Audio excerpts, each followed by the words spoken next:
Welcome to this episode of Chatting with Staxx. I'm your host, Bill Staxx, and today I got Geatano Castellano. And it doesn't matter what you've done in life, you can be forgiven for it. And he will take it all away. He will change you and turn you into a new creature.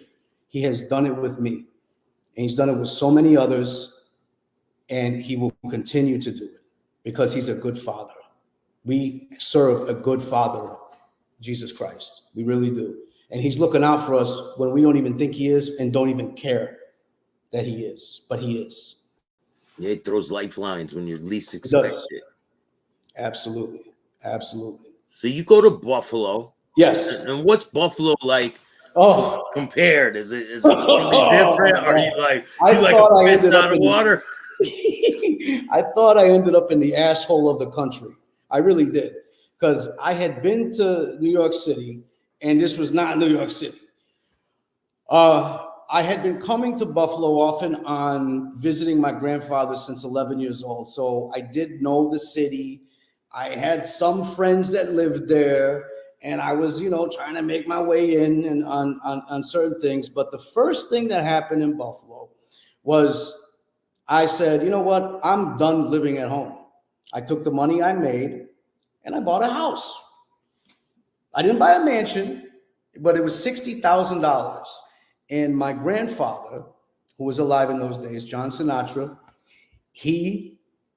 I'm a child. You know what I mean? I can't, nobody's really selling me a house, but I put the money up. My grandfather put it in his name. So I'm making moves like this to spite my parents now. Like, I don't need y'all. School was an afterthought. I only gave a crap about school when my parents were going to get in trouble because their son wasn't in school, and they were going to get in trouble by, the law. So I said, okay, I'll go to high school now. And that was a whole other funny story. But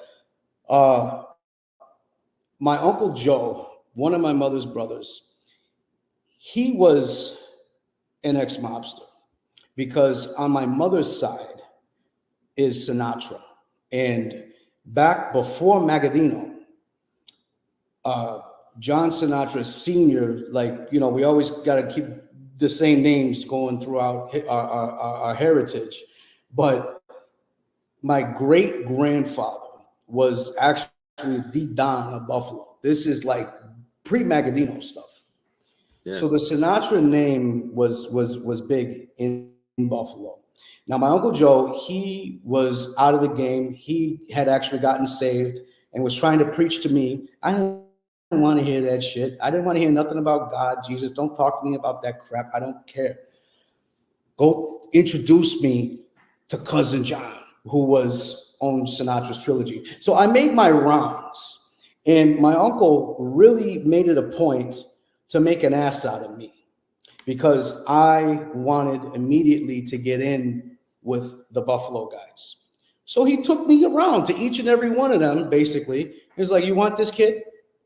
And others that would have, he threatened them. Don't leave my nephew alone. Leave him alone. He's off limits. So, okay, I'm having a rough go getting what I want. So I start selling cocaine. And it seemed like the next logical thing. I started small and, started with an 8-ball. Now I got a 1/4 ounce, a 1/2 ounce. I got people coming back 2-3 times a day. It's like, what is going on? Now, how big is Buffalo? How big is the city? It's small. Buffalo, small, right? Yes, it is. It is small. There's the West Side, which back in the day was all Italian. Today it's mainly Puerto Rican. There's some Italians there. Joe Todaro is there every day at La Nova's. He's there.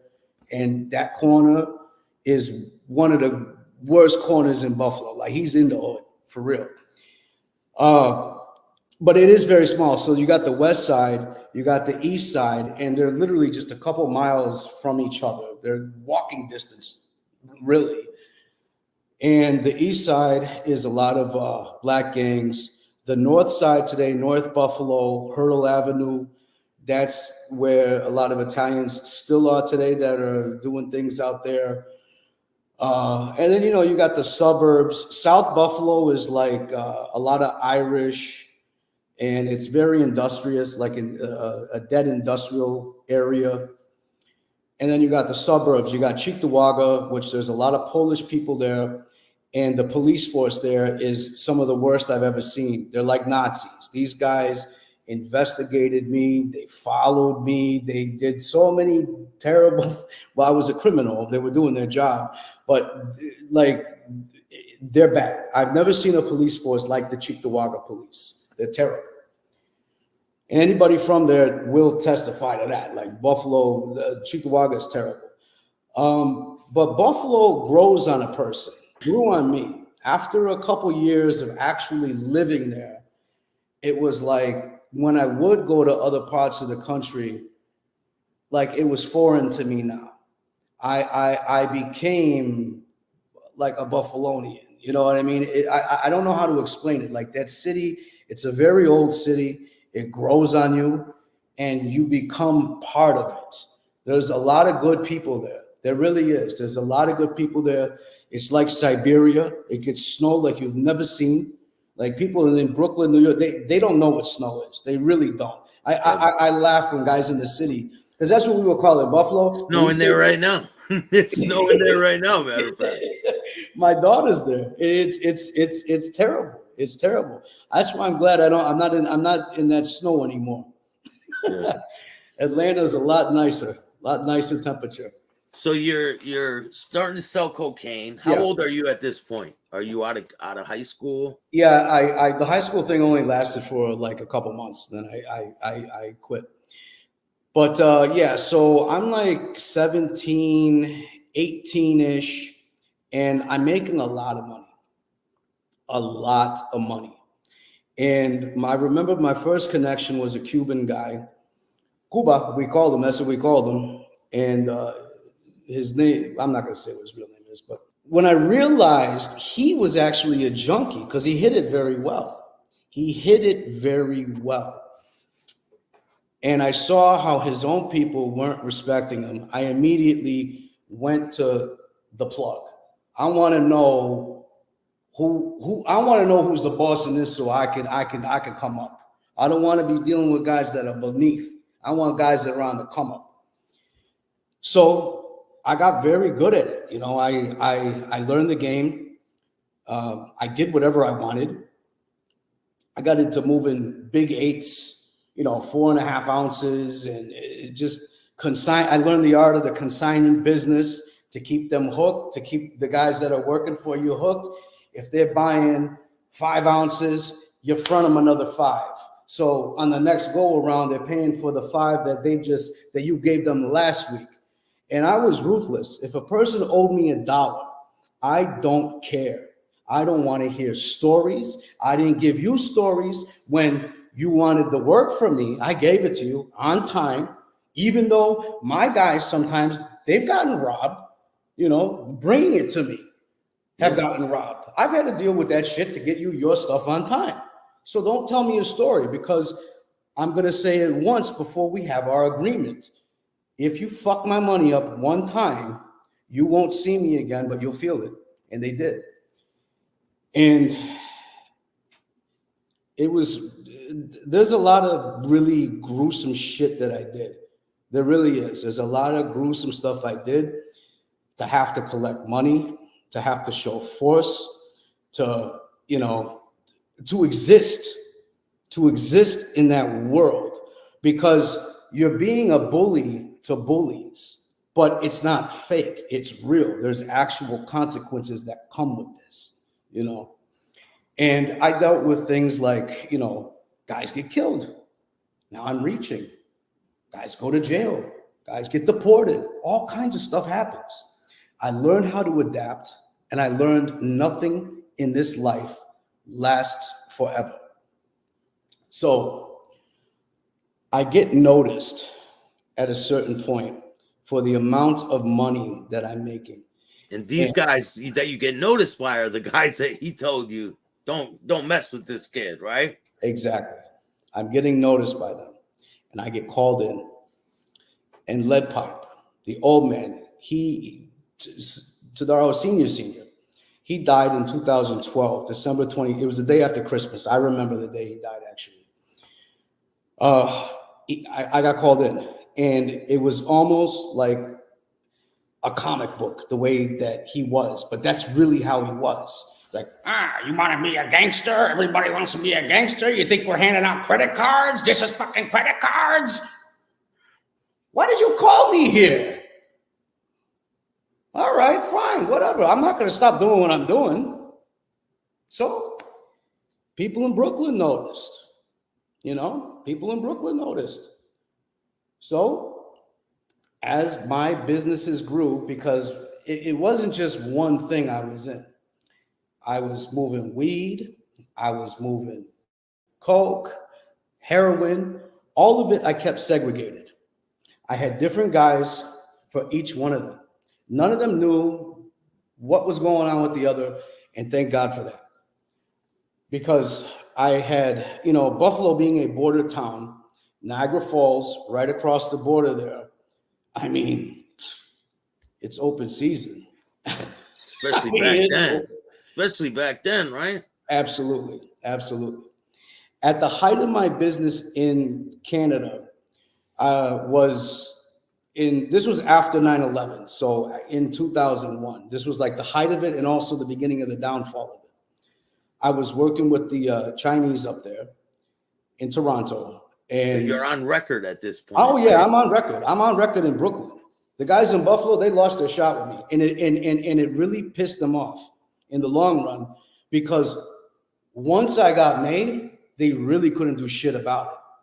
And a few years later, when I became a captain and I was running a satellite crew in Buffalo, in their name, you know what I mean? They really couldn't do nothing about it. I'm sure they didn't like that. No, they didn't like that. There was a few of the guys that I was friendly with. There was one of them that actually died owing me $2,000. He beat me for $2,000. We'll maybe get into that. I don't know. But what's happening in Toronto, I can't go there because I had been in trouble by this point. And I can't physically go there because of the laws in Canada. They don't allow felons across. They changed the law, though, right? Before I believe it has changed. I think it's like 3 years or 7 years or something. Before you didn't need a passport. Now you need a passport to go to Canada. That's right. You didn't need one. You just need your ID. Yeah. It was very easy. It was very easy to get across the border. We actually learned that there was like 213 different things that people do when they're trying to hide stuff or they're lying and things like that. And that's what the Border Patrol guys look for when people are crossing the border. They look for these things. So we would have different girls, strippers and stuff like that would go across one a week to pick up the work, bring it back. And we would tell them how to act, how to behave, what to say. There was a script. There was a way to go about it. What really got me jammed up was the fact that the guy that I had as my mouth up there, wheeling and dealing, making my deals for me, he was a federal informant. I did not know this. He was a rat. Did they plant him with you? Did they? How did he get introduced to you? He got introduced to me from some brothers, and when I say brothers, yeah, they were brothers, but they were also blood. They were brothers that they were off of LaSalle Street. And if anybody knows LaSalle Street, you guys know who I'm talking about. Those guys. They brought this guy up to me. He was doing a bid because I was listening to what they were telling me. They were like, "This guy, you guys are a lot alike. Like you guys are gonna raise hell together." So when he eventually came home, I picked him up. I picked him up from prison. I introduced myself to him. He knew who I was because they were sending him kites, And honestly, within the first we got along very well. We did. Within the first 2 weeks and months, but within the first 2 weeks, really, we did more dirt together than guys that were on record with me once I was a captain than what we did together. We did a lot of things together. So the guy was no coward, but he was a rat. He was no good. Didn't know this, but yeah, I would say it's safe to say they did send him my way at some point, So and I overlooked this at the time because it just never clicked in my head that how is he getting across to Canada? Because I couldn't, for being on paper, I couldn't go across. But he just came home recently and he's not having a problem. I didn't think about that at the time. Like that should have really been a trigger to me, like something's not right with this dude. Yeah. It wasn't. So to make a long story short, to tie it together, what happened here, one of the girls, my daughter's mother, kept bugging me to put her on, and I did not want to. No, you already had a kid with her. Yes, I did. At 21 years old, I learned I was going to be a father for the first time. And I made a conscious decision when I learned that I got to do more than just the streets. So I actually got my GED. I enrolled in community college, and I had intentions to become a physician. And I actually made it all the way to medical school. I did with my studies when I took it serious. And I only used college to sell more drugs, but that's a whole other side issue. How old is your child? My daughter now is 21. No, when this is taking place with the going across the border thing. She wasn't even born yet. So her mother was pregnant with her, and the whole thing fell apart when she was like 2 months old. So she was a baby. Oh, so your daughter's mother was going through all this. Yes. Pregnant. Not my daughter's mother, her mother. So the grandmother. Yeah. The grandmother's the one doing the running. Yeah. Okay. While her daughter is pregnant, I would never let my baby. Oh, I thought it was your daughter's mother. No. Your daughter's mother's mother. Right. Mother-in-law. Right. Your mother-in-law. My mother-in-law. Yeah. Kind of. Yeah. So I gave in. I said, all right, I'll put you on. God forbid anything ever happens. This is a man's game. Keep your mouth shut. I'll get you out of there. I'll get you a lawyer. I'll take care of it. You're going to get X amount of dollars for running. And, she made a couple runs successful. And sometimes things would happen. For whatever reason, the Chinese would say, look, the girls can't come across now. We're going to go to the Eaton Center for the day and go shopping or some shit. And in a day or two, we'll send them over to you. Okay, whatever. So she's across. I'm in bed with my pregnant girlfriend. And I get a phone call. And it's her crying, telling me she's in jail. And I said, stop messing with me. I'm not in the mood. She's like, no, Geatano, I'm in jail. I said, don't say nothing. I said, they're going to tell you you're not going to see your children no more. They're going to tell you all kinds of shit. I'll have a lawyer to you in the morning. Say nothing. And she did. She didn't say nothing. What happened as a result of that case, she had got pinched